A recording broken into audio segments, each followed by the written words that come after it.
همونطور که میدونید خواب هم مراحلی داره. اون مراحل عبارتند از به خواب رفتن، طول خواب و بیدار شدن. خب خیلی از ماها تو این مراحل مشکلاتی داریم. گاهی نمیتونیم بخوابیم، گاهی نیمه شب بیدار میشیم و باز نمیتونیم به خواب برگردیم. و مهمتر از اون هممون مشکل بیدار شدن در صبح رو داریم. کلا بیدار شدن صبح جزو یکی از سخت‌ترین کاراست و باید براش مدال در نظر بگیرن. نمیشه که اینطوری از صبح بیدار. خب بریم سراغ این مراحل و نحوه کنار اومدن با اونها رو به وسیله روش‌های علمی ارائه شده با هم ببینیم.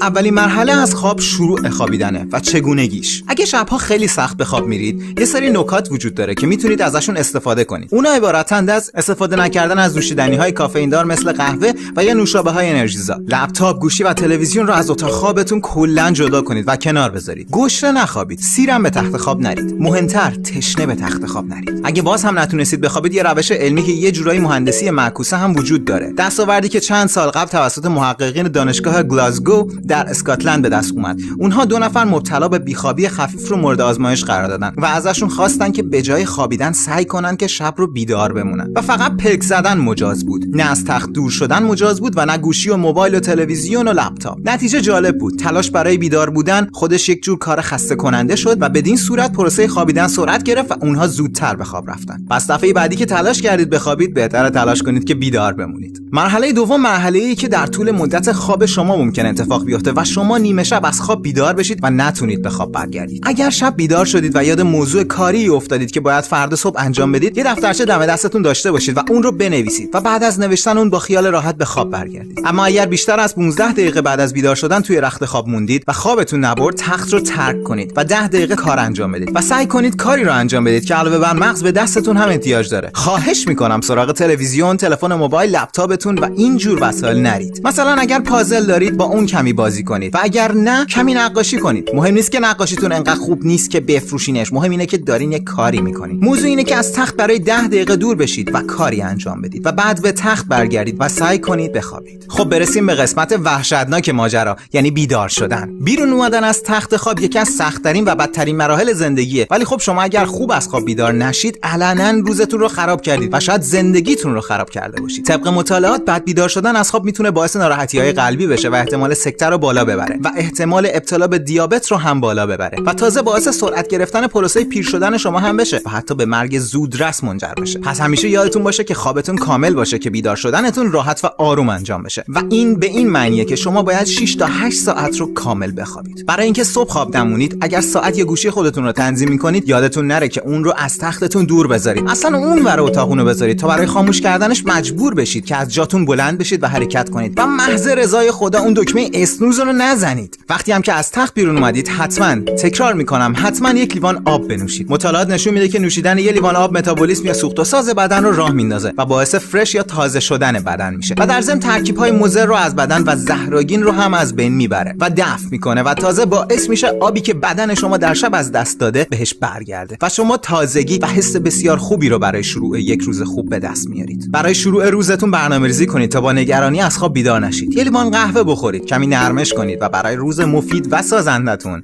آماده بشید. خب از این به بعد وقتی به رخت خواب میریم، برای یه خواب سریع و آروم و بیدار شدنی پر انرژی خواهیم رفت. پس فعلا شب خوش.